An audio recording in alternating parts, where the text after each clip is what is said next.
Hey guys, Desolator Magic here. Time for some M20 spoilers. Of course, what else did you expect? And you know what? Let's just get this one out of the way right up front. Villis, Broker of Blood. He costs 8, he's an 8/8 flyer, I'm shocked he doesn't have trample, and then you can pay 1 black, pay 2 life, and target creature gets -1/-1 until end of turn. Whenever you lose life, from any source for any reason as part of an activated ability or getting hit in melee, doesn't matter, draw that many cards. Not draw a card per life loss instance, draw that many cards. If you lose 10 life, you draw 10 cards. What in the cinnamon toast were they thinking? On what planet is that combination of abilities okay?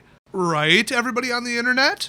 Maybe, maybe not. Let's take a closer look. I mean, the top ability, okay, 1 mana and 2 life, and then it's just -1. See, you gotta kill a 5/5, good luck, 10 damage. Oh, and you need 5 mana on top of it. Good luck with that. Like, that honestly wouldn't even be a very good mechanic. It's unlimited removal, but you're limited by your remaining life total and your mana. But then to just have an ability where you pay 2 life and then, and whenever you lose life, draw that many cards. So basically they might as well have just taken the first ability and tacked on and draw 2 cards because that's what you do. That's ridiculous. That's utterly ridiculous. That is just bat crazy. So, okay, overpowered is all balls secondary effect and then a ridiculous feeder first effect.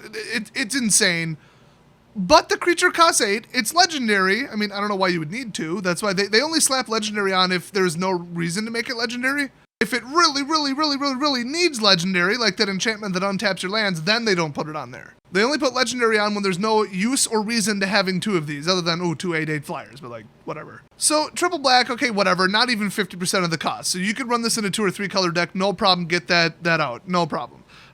You'd have to ramp into this to reasonably get it out. And we're talking heavy ramp, like at least 2 individual accelerators, bare minimum to get this out by even turn 10, really. So already, bare minimum, you're running Cabal Stronghold or, that Swamp Fetcher or both, mono black, just let's go, which is really crappy, unreliable ramp right now, even with what we've seen in Core Set M20, or you're going to have to run Golgari. So then your mana rampers have to stay alive, which that would be way easier. You could get this out in your sleep because there's a bunch that say creatures tap for 2 instead of 1 green. Well, there you go. It's green, but there's a lot of dual lands right now. Spoiler alert. That's a sub-spoiler in the spoiler video. So then, okay, he's an 8/8 flyer, and you can get other threats out of the way pretty easily, and on top of it, draw cards. I would not even consider that top ability removal, to be honest, because by the time you've -3'd it, you've drawn 6 cards. Just blow it up with one of the cards. But also, if you already spent 8, and it's already a Golgari deck, and you actually got him out, and the ramp is still there, and they haven't blown it up yet, if all that comes together and you drop him into play, you probably have next to no additional black mana specifically, let alone any mana, to feed that ability on that turn. Also, he has 0 evasion. And I mean true evasion. Yeah, he's flying. I don't consider that evasion. I consider dodging kill spells evasion. That's my definition. No hexproof, no pay an extra 2 to target him, nothing. And that's good because that would be a little much. So he has no way to protect himself. And then, what colors are you running again? Golgari. Or mono black. You could throw an enchantment on him where when he dies, he returns to the battlefield, but then you'd need that card, and then it's a 3-card combo because there's no way in hell you're getting this guy out without Cabal Stronghold. So if your deck did have 15 mana, so you drop him in and then boom, you just draw a bunch of cards and whatever. 1, you have to have a valid target for that. It says target creature. You must establish targeting. You can't just light off that ability because. You could target himself. Not the end of the world, because he doesn't have haste anyway. So that's not the biggest deal in the world, but yeah, you're putting him in the range of maybe a lightning strike then if you hit it too hard. And then whatever cards you draw, you really at that point don't have mana available for that. But let's say you did 20 mana that turn. Well, that's not unprecedented in the world of Magic. Just cast an X spell that's black and kill the person. Battle at the bridge. Boom, you're dead. I actually don't remember if that hits players or not, but there have been X spells in black that basically end the game. None come to mind on the standard list right now, but, if you're already playing green, hey. I know red would do it. Just Banefire straight up. But yeah, there are X spells in the game right now and in the game in the past where if you generate 20 mana, you can just cast the spell and win. Just based on the fact that you have 20 mana, just win. So putting this at 20 mana and win, okay. And then the only other little thing to consider is, okay, you bring him out and immediately, in response to him entering the battlefield, somebody targets him with a kill spell. If you did have that additional mana available, you could activate that ability right then. You could even target himself, like I said. So it's not the biggest deal to establish targeting. I feel like for fairness, it should have said target, another creature, target other creature, or whatever. But, you know, okay, then you draw 6 off it, get them blown up. You still got a huge benefit out of your, I don't know, 12 mana. So, yeah, doing good things and turning the tide of the game with 12 mana is, like I said, not unprecedented in even standard constructed for the last 10 years. If this guy cost 6, I'd already be changing my name to Desolator Pokemon. But 8, I mean, good luck. And yeah, there's ways to cheat him in. There's not that many left in the game. I don't think there's a cost reducer that works for Black Flying Demons. I could be wrong. This guy's very hard to get out, and he can't protect himself at all.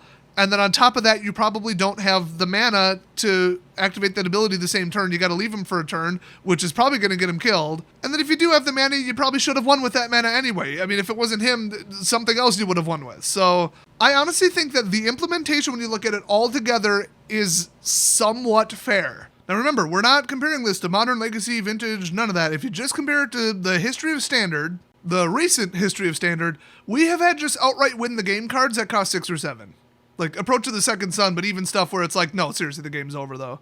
I would say that a deadlier card is the 6/6 Demon for 6, or 5, or whatever the hell it costs, that has Trample, and then has that pay 2 life and get rid of 2 cards off your library, or whatever ability, just for the fact that it comes out so much earlier. Because remember, in general, I hate going into the math of this, but hopefully you guys get it on the surface. Since you start the game with 7 cards, the distance between 3 and 5 mana is less than the distance between 6 and 8 mana. But this, it's 2 in each case, because you start the game with 7 cards. If you don't get that mathematical concept, I'm not going to spend 10 minutes explaining it. It is harder to get that last 2 mana than it is to get your from 3 to 5. I mean, I'd say all day Galta's a more effective killer card than this. And the whole, you probably can't win without splitting your turn, or I should say waiting until the next turn to activate this ability. Yeah, I mean, and then you're burning your own life and your mana, so maybe you don't have the life left. Maybe this card does effectively nothing. It's just an 8/8 flyer because you have 4 life left and you can't afford to do anything about it. There's all kinds of ways for this to fail. You could bring him out, they counter him. He can't be countered. In other words, he can be countered. And he can be immediately blown up the second he reaches battlefield. So, for 8, I'll call it a fair card. I think they're pushing it a little far, but it is a legendary rare. They did put it triple black instead of single. They didn't make the first ability free. So, like, whatever. So I think a lot of people tripping over this don't really understand how the mana curve works, to be perfectly honest. Ha! Twist ending after that Trojan horse of an opener. Suck it, haters. So anyway, actual spoilers coming in the next video. I just wanted to separate this one out because, well, it really stands out. And yes, I know everybody's going to post it. You can bring it out for free with Shadowborn Apostle. Not in Standard, not my problem. Thanks for watching, and I'll see you guys next crazy 8/8 flyer.